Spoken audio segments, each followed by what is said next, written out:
ونعوذ بالله من شرور أنفسنا ومن سيئات أعمالنا من يهده الله فلا مضل له ومن يضلل فلا هادي له وأشهد أن لا إله إلا الله وحده لا شريك له وأشهد أن محمدا عبده ورسوله صلى الله عليه وعلى آله وأصحابه ومن تبعهم بإحسان إلى يوم الدين أما بعد. So today inshallah ta'ala we'll be continuing discussing the book Sahih Bukhari by Zabidi rahimahullah ta'ala, and we'll be picking up from where we had stopped in the last lesson or session. We're discussing Kitab al-Salat and discussing matter pertaining to Sutra. So we have the hadith to read from where we had stopped and then continue discussing the other hadith. Tafaddal. Bismillah wassalatu wassalamu ala rasulillah. Qala al-mu'allif rahimahullah. Chapter 8. The person offering salah should repulse that person who tries to pass in front of him. Hadith number 320, narrated by Abu Salih. I saw Abu Sa'id al-Khudri radiallahu anhu offering salah on a Friday behind something which acted as a sutra. A young man from Bani Abu Mu'ayt wanted to pass in front of him, between him and his sutra, but Abu Sa'id repulsed him with a push on his chest. Finding no alternative, he again tried to pass, but Abu Sa'id pushed him with a greater force.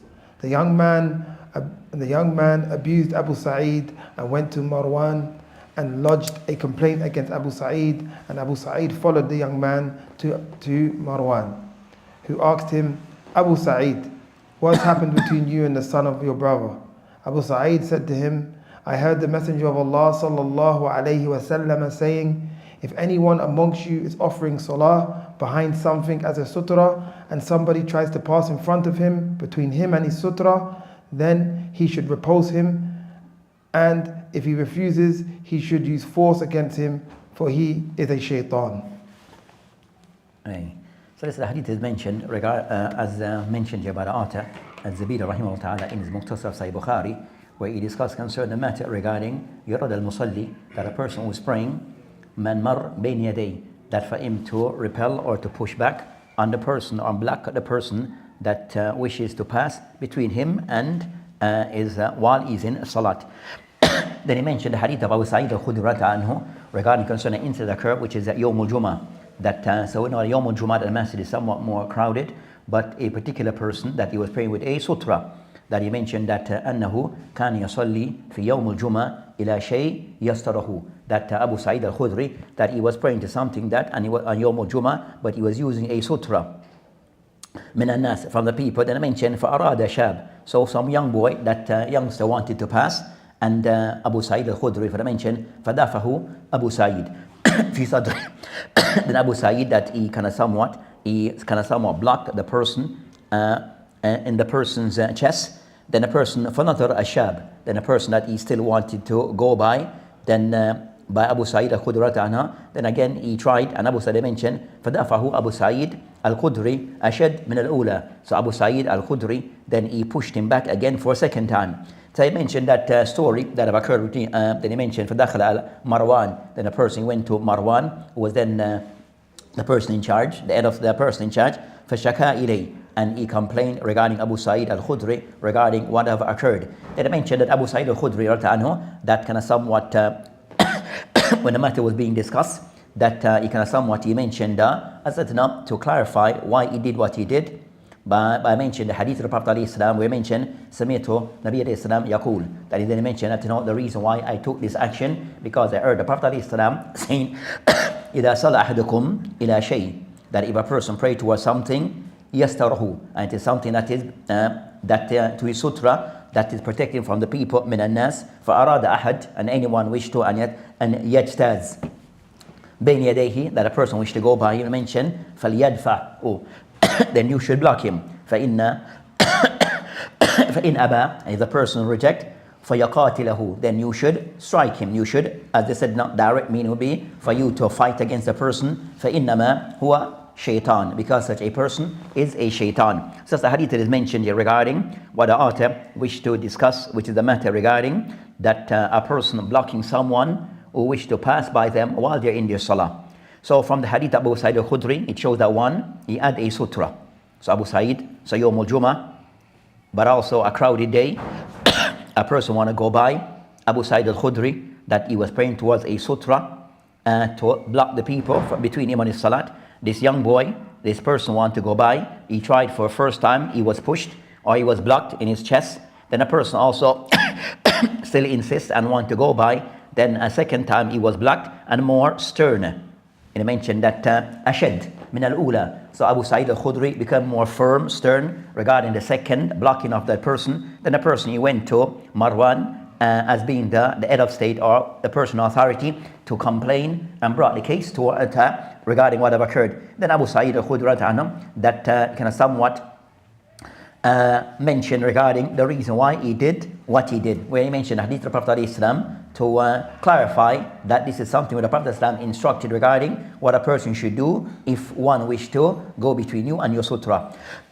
So that the general, so this hadith have different ahkam and also fawaid that can be taken from the hadith, from those ahkam. So as for the general ahkam that can be taken from the hadith, that it mentioned of the case regarding that a person concerned the hukum muru bayn yaday al-musalli wa lahu sutra, that what's the hukum of one going between a person that is praying while the person have a sutra. So a person is salah, he has a sutra, and one wish to go in between the person is sutra. What's the rule regarding as mentioned that going in between, and we'll discuss stopping the person. They mentioned between the ulama regarding that there's no khilaf. So there's an ijma, la khilaf bayn al-ulama fi karahiyah, that it is agreed upon between the ulama that it is something which is disliked. It is disliked muru bayn yaday al-musalli, for a person to go in between, to walk in between the person that is praying and his sutra. So they mentioned la khilaf bayn al-ulama, that is something which is disliked. It is something which is karahiyah. It is something which is disliked. So they mention one, it is disliked, that's agreed upon. Second, they mention wal ithma ala al-mar. Also second, that a person who wish to go in between the person and his sutra that is praying, then a person doing so, it is athim. He is doing something which is sinful. And even I mentioned fawqa al-ithm, it is even more severe. Fawqa ala alladhi yad'ahu yamur bayna yaday. It is more severe than a person who allows him to go by. So if we were to compare, so they mention that, so of this matter, I mean, they mention one, it is disliked and as agreed upon between the ulama. Second, that a person going by or going in between the person praying, the worshipper, and his sutra, that I mentioned that that person is athim, sure that he's doing something which is sinful, and anamasi. And second, if you were to compare that and the person who didn't, who allowed him, then that is still more severe. So sure, we got to the person who is praying, he should stop him. And we'll discuss that. So the person also, he should stop him and not allow the person to go by. Then they discuss concerning that if a person who is praying and one go in between him and his sutra, you ask him, you are sinful. And also if you are praying, you have a sutra and you allow someone to go in between, also you are athim. So both, but so you have both are said to be that, and I mentioned that if the person who knows, so the person who is know that does so. So General Ibn Abdul Bar mentioned, both are considered to be people who are doing something that is sinful, and more so that the nahi, more so the person who is aware of this. So the person is aware of this and do so ta'ammud and do so intentionally, then that person, yes, is even more sinful. Then the sin become harsher for him because he's doing something knowing he shouldn't, but still doing it. So that person become more severe regarding the person in that scenario. So both are sinful, the one who goes in between, and second, the person who does not stop him. One should not allow the person to go, as mentioned by Ibn Abdul Barr in his book At-Tamheed. So they discuss, Ibn Rajab rahimahullah ta'ala, that At-Tim rahimahullah ta'ala in his book Al-Jamaykee, he mentioned, a chapter of this mentioned, Bab ma ja fi karahiyya tamar bayna yaday al-musalli. that the chapter heading that Tirmidhi rahimahullah ta'ala mentioned, that it is something which is that it is dislike for a person to go between the person that is praying.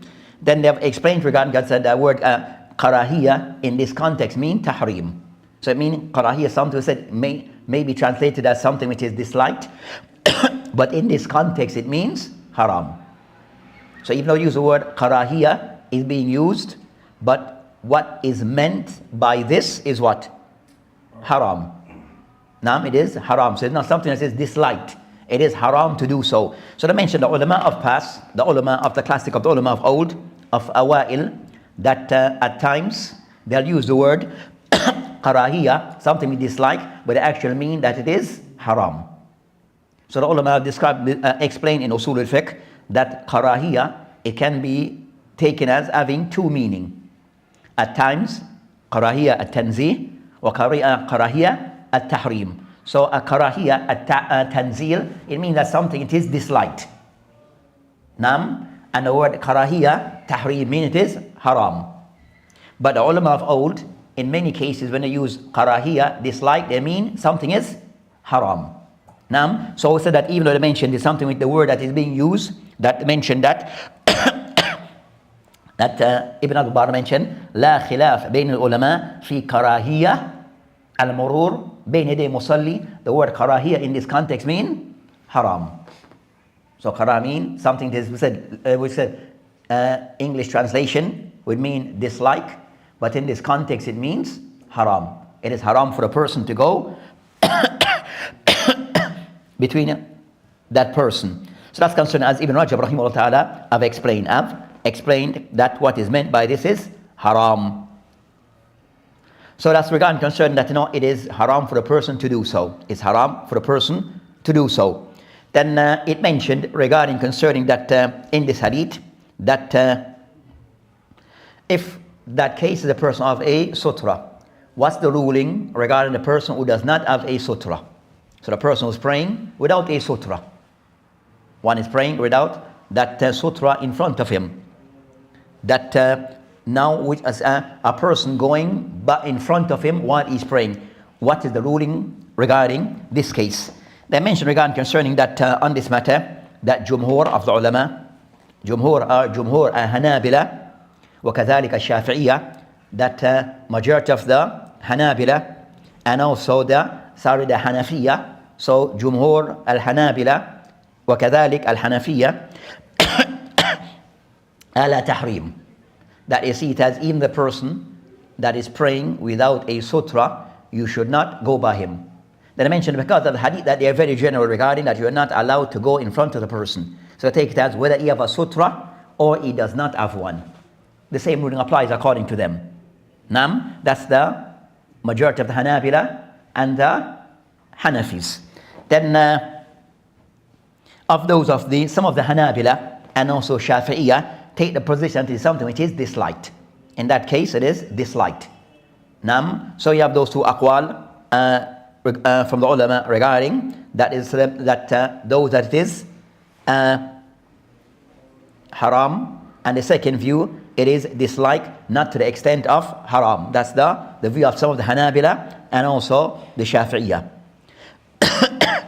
Of those who mentioned that the qawl al-awwal huwa asah, that the first opinion, that some of the ulama more inclined towards the first opinion, that even the person does not have a sutra and he's praying, you should not go in front of him, you should not pass in front of him. That lead on to the third masala, which goes to the next masala regarding hadd al-qurb. So this person who is praying and he doesn't have a sutra, that they mentioned that if the person that they mentioned that what distance if you have you can go by that person or that person have as that can use as his sutra. So the person who's praying without a sutra, yes, no, but he can somewhat that he will block people going by, but to what distance? To what distance he can block people from going by or stop them from going by?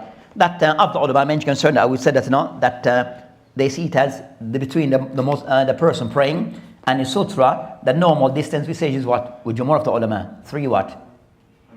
8, so it's unspanned a handspan, full length. So they mentioned that 3 handspan. So that will be the person's. So the person like Sutra space would be 3 handspan or arm span. 3 of. So that's the distance that if you want that, you shouldn't walk within that distance. And if you go, he can stop you. Nam, that's of those qila that even though they kind of somewhat of the opinion that even if you go by the person, we discussed that next. But the next matter they mentioned.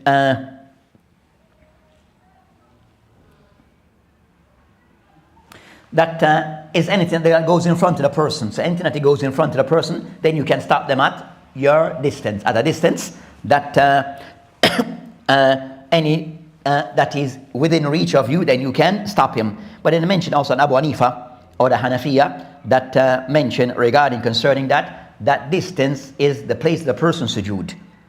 So with a person, what kind of somewhat would be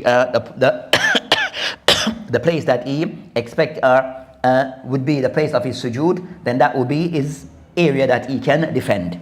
Nam, so that's concerned aqwal of the ulama. So he will stop anyone that goes within that distance of him making sujood according to the ahnaf. So that's concerning the third matter regarding if without a sutra, to what extent the person can block people that they mentioned, either 3 handspan and the more of the view of the ahnaf, that they mention anyone that goes by that you can stop them, you stop them. And then of those who mention that is up to the person place of sujood. So the estimated place of sujood will be, that becomes your territory, that becomes your area. Then they discuss the fourth matter or masala. If a person go between that person, does the person's salat becomes invalid? With me? So that now becomes, so the person who go in between, does that invalid the person's salat? So we have mentioned before in the last session regarding that the salat being invalid is 3 things occurring. Nam, so what are those 3 things? A woman, donkey, and a black dog. Nam, so I said if it's outside of those 3 things, your salat is still valid. So if a man was to go in between, or a child, then your salat, or a cat, nam, then your salat is still valid. So going in between, so the person is wrong, but your salat is still valid. Your salat is still valid unless one of those 3 things go between. So for example, that a person is house praying, nam, whether it is a nafila salah, and with the sutra, as we mentioned before, it will be used in the nafila and the compulsory salat. It's used in both a nafila and compulsory salat is the same. So a person praying in his house with a compulsory or nafila salat, and his wife was to go between him and his sutra, in front of the person's salah, in front of him. What's the hukum? A person praying in his house and his wife or his big daughter, let's say 16 plus, go between him and his sutra while he's praying. Huh? She has broken the salah. A salat is invalid. Yubtil. Naam. So the person in his house praying, and the cat go by. The person's salat is not broken. Naam. So it says that the person's salat, so the person going between you, it is generally not broken unless one of those 3 things go between the person and his sutra. If they go around, then no harm at all. Go around, no harm at all. Then with this hadith it mentioned that we said Abu Sa'id that he blocked that person 3 times. Naam, so mentioned that Ibn Abdul Bar rahimahullah ta'ala mentioned regarding that the person in the salat, the person praying, that he has a right to block that person. Naam, so he mentioned the first one, can someone do it, like adi, that maybe stick out his hand and reach the person's chest. Naam, to stop him from going ahead of him or to go by. Then the person tried again a second time, and again he did that time more firm. The second time he much more stern in stopping the person. So it shows regarding concern, as we mentioned in Al-Bukhari, that he mentioned that to stop the person upon the person to pray. That you can try to stop him by putting your hands out. Now, as Abu Sa'id he did, so put his hand out to stop the person, and we said he can be firm if the person's kind of somewhat, you're trying to stop him and he's still insisting. Then you can be more firm and push him back and the likes. Then he mentioned the hadith of the Prophet ﷺ. In the hadith he mentioned فَيَدْفَعُهُ, then you should block him. Then he mentioned فَإِنْ أَبَى, if the person still insists and not taking heed, فَيُقَاتِلَهُ, then you can, the word said قَاتِلَهُ, we can say, we're not trying to say that you can kill him or you can fight him. Are we to take the word qatil literally? You can fight him. Or a person might translate the word qatil as you can kill him. But we're going to use the word fight. Nam? That's what we are. Can you? Nam? Can you fight that person? So you're in the salah and a person still instead they mentioned فَقَالْ فَإِنَّمَا هُوَ شَيْطَانٌ. That person like a shaitan. So it shows regarding that the shaitan at times may be in a form of that may be referred to, a person can be referred to as a shaitan. That a person at times can be referred to as a shaitan when they're doing something which is contrary to what Allah they're going against Islam. They're doing something which is against Islam. So in that case the person, so that this person is a Muslim. Because Yawm al-Jum'ah in the masjid or Yawm al-Jum'ah we and Abu Sa'id praying, but then he mentioned, the Prophet mentioned فَإِنَّمَا هُوَ شَيْطَانٌ. So referring to a person who is a Muslim as shaitan.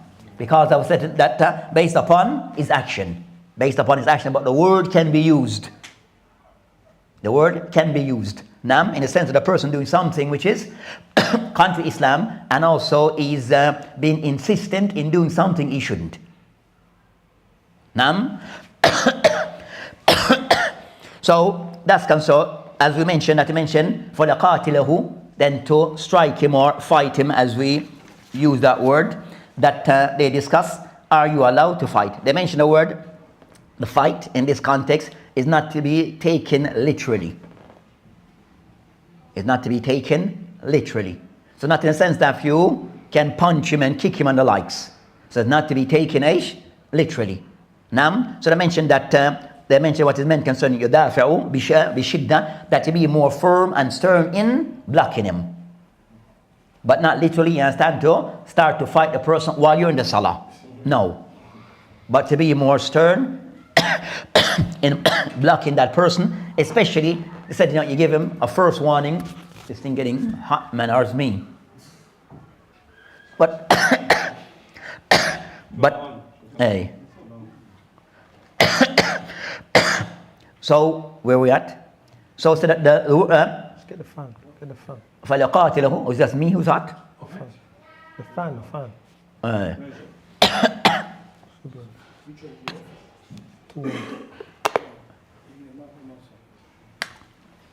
Okay, no problem. So that the word is not to be taken. So back to what we're discussing. So the word that is mentioned, فَلَقَاتِلَهُ, that one could translate it. What translation have in translation? He's force. Okay, so the person somewhat so said the person used the word to use force. Now, which is kind of somewhat so the word also could be said qital is what? Could be translated as what? Translated as what? Fighting. Now, so it is not to be understood that the literal meaning of the fight. So it shows regarding concern, so showing in a sense of that at times reading books in Hadith and Islamic literature, that to understand word in the proper context.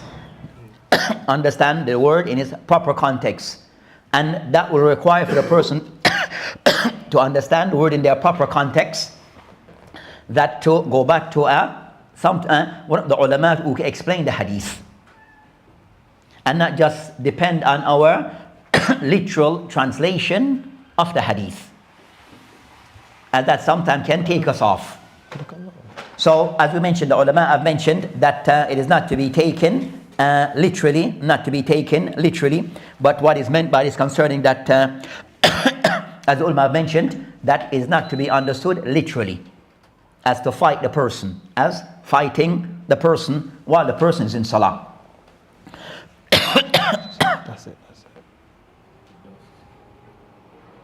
And as I mentioned, Ibn Abdul Bar rahimahullah ta'ala, I mentioned that in this case, the person is not to repel that person with the intention that you want to bring about his demise.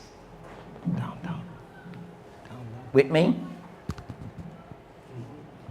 This thing is, okay, class, I'm good. Yeah. Huh?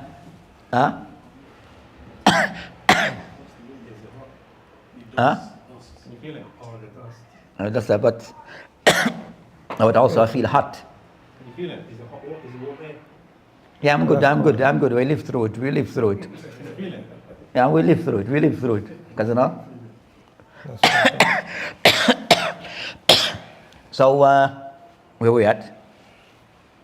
Hey, so we're saying that at points, one of the things concerning Ibn Rajab rahimahullah ta'ala, or Ibn Abdul Bar rahimahullah ta'ala mentioned regarding concerning not to be understood that to fight the person or having the intention, not to have that even intention that you want to. You said stop that person, but your intention is to bring harm to that person. Nam. So that's so say that now with this, that the person to understand it, the person have to go back to the books of the ulama to explain to the hadith. So we don't have the misunderstood what is intended. That's that require the person, even hadith, that we have to go back to a reliable explanation so as not to have a misunderstanding as to what is intended by the hadith, and not always take things literal. Nam. Then they discuss regarding concern that the ulama mentioned that the hadith what is intended by فَلْيَقَاتِلْهُ, it means يُدَافِعْ بِالْقُوَّةِ, that to push back the person with quwwah, with more strength. And even some mentioned that Thawr rahimahullah ta'ala mentioned that regarding that adaf anifan, that anifan concerns you're more stern. So be more stern, as Abu Sa'id was in the second instance. He was more stern regarding blocking that person from passing. But that's for each person, for you, stop the person, but without being over the top. With me? So, not to be over the top. In the sense of, you're in your house, you're praying, and it's a child. It's a child. Not to be over the top. If the person put the hand, and the child may not understand what's happening, big enough child, but they didn't understand fully, then, as we mentioned, that the person, then you move forward. You can somewhat stop them. They still want to go by, then you move forward. Because they're not understanding. Or it may be your wife. You understand? You're not going to start to, you understand, push her down. Or, so I said, no, the person is somewhat without being over the top in stopping that person.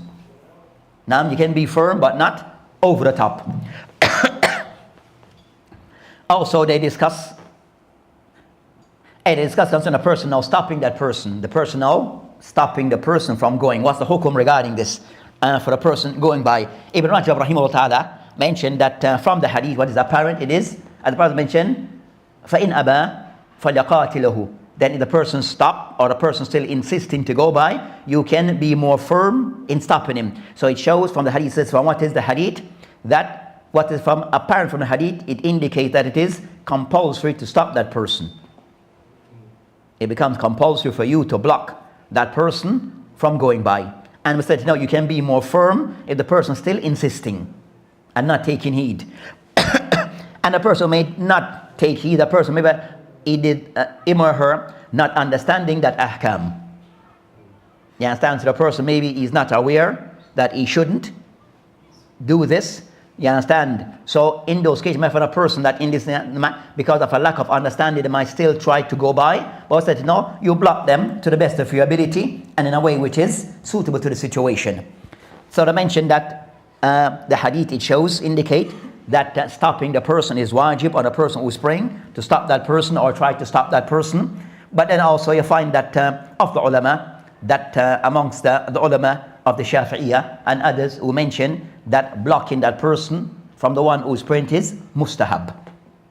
It is mustahab, that not wajib to do so, but it is mustahab. But also from what is apparent from the hadith that Ibn Rajab rahimahullah mentioned that ala nadab or istihbab wa qawl akthar wa qawl kathir min ashabina. I mentioned that from many of the ulama from the Ibn Rajab is from which madhab. When it says ashabuna, who does he intend? Huh? Ibn Rajab. Ibn Rajab from like 8th century.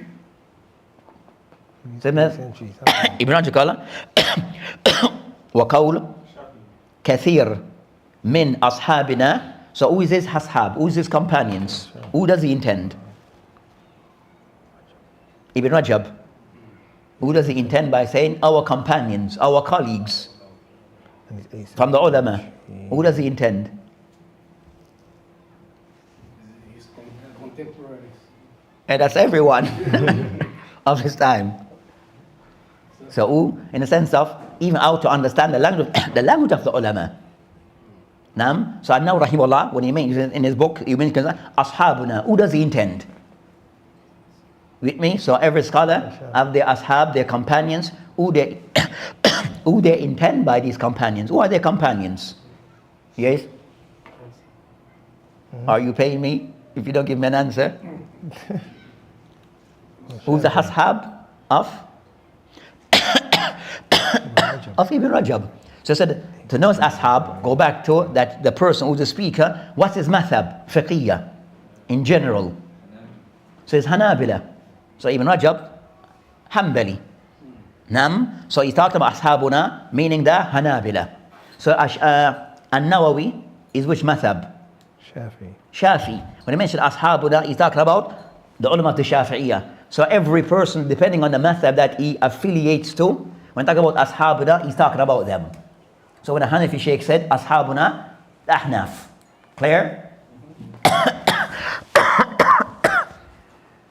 So I mentioned concerning the ashabuna, meaning Hanabila, and also Shafi'iyya, and others that take the position that it is something which is mustahab. And they will form what they call Jumhur ulama. That's still all the position that are blocking, stopping the person. There is something which is mustahab to do so, even though what is apparent from the hadith it is wajib for you to block them. And that call seems stronger.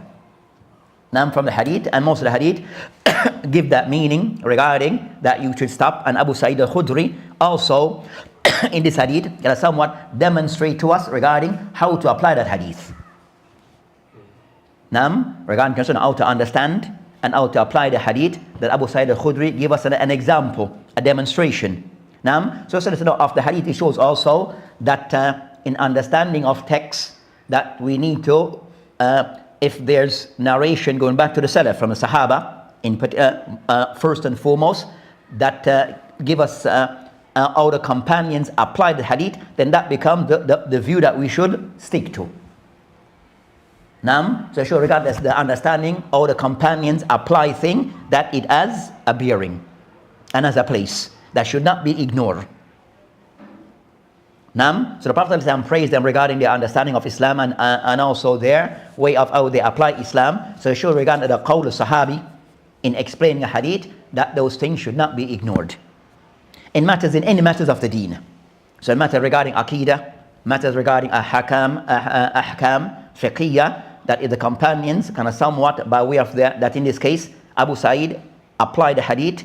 Then when the matter came to Marwan, the authority, he gave us his evidence, this, why I'm doing what I'm doing. Now, so sure, that's so sure regarding the Salaf, in whatever we can find of the understanding, those things are to be used, and that we should not go against them. And let's say the khilaf between the Sahaba themselves. A khilaf, a difference between the Sahaba themselves, but not easy to go against the aqwal of the Salaf. Not something that to be taken lightly. What time is that? Adhan? 11. Okay, a few minutes. 9. Oh, 2. And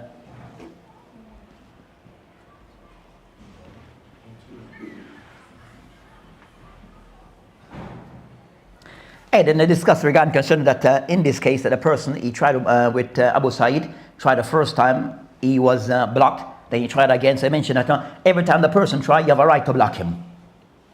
So every time the person tries to go by, even the same person or others, then you have a right to block them. So in this case, this particular shab, this youngster want to go by, and in every case that Abu Sa'id, that he blocked him. So it shows regarding that the person to be blocked on every attempt that they make to go by, as in this particular hadith. Then they discuss if the person, and we'll end with this, the person have gone by, he have passed. Now, E1 shouldn't go back. Because sometimes for a person that he passed and then remember, astaghfirullah, then he tries to go back, then no. Because he already gone by. Then you just continue, astaghfirullah, and you go. Now, but not try to go back to undo it. You're just now doing the thing a second time. And the person can block him if he try to go back. Now, so if he goes by once, khalas, if you have gone by, khalas, make istighfar, but not try to go back. And also, the person can block if you're trying to go back. So that inshallah, what we call, we'll end after that then.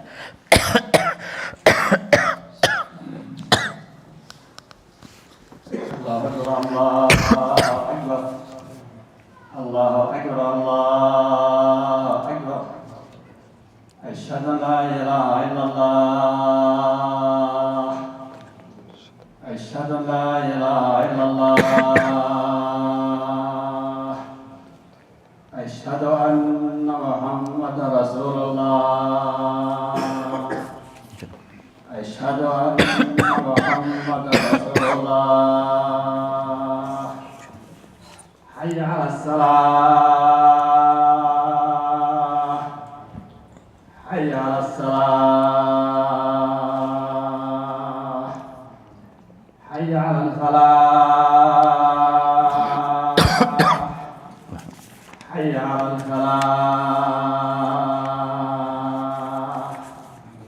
الله أكبر الله أكبر لا إله إلا الله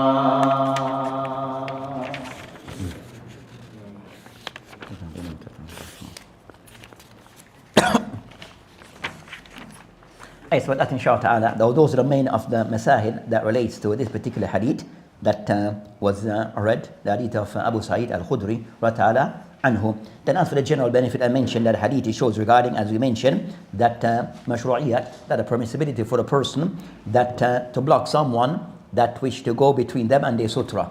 Then we discussed the akam regarding about it showed the permissibility, that is something which is allowed, as in the case of Abu Sa'id al-Khudri.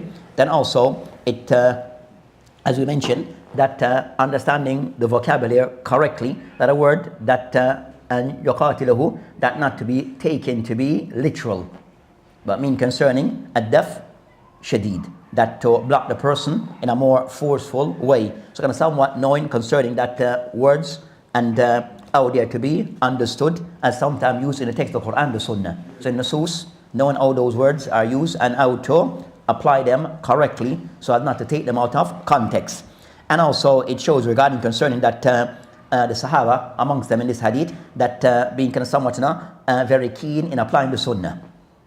So being very keen in applying of the Sunnah. So in this case regarding Abu Sa'id al-Khudri, regarding that what he understood and learned from the Prophet of Islam, that you should block the person, and so being keen on that. And also it shows regarding that some people, even among that sometimes can fall into ghafla. That's how the Muslim that of own jahl, that the shab that wanted to go by was still insisting, try once, was blocked, trying again, you understand, and after he was blocked, then went back to those in authority. So it shows regarding that a person of their ignorance, you understand, sometimes they do things that is not befitting doing, fall into things that are unbefitting.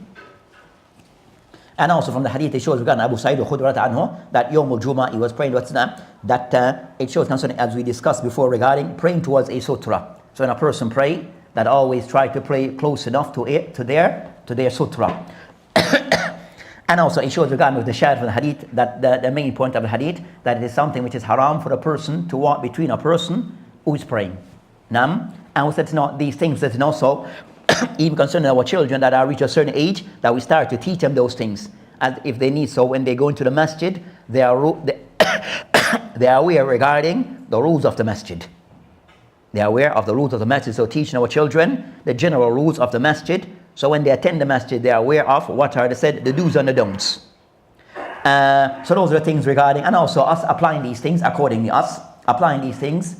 accordingly. And also it shows regarding the fahm of the Salaf regarding how they apply Islam, that we have to take lesson from this and see that that's something which is wajib, that we owe to the understanding of the Salaf as-Salih. So that inshallah ta'ala, that will end the session and continue next week. وبالله تعالى توفيق وادل السبيل.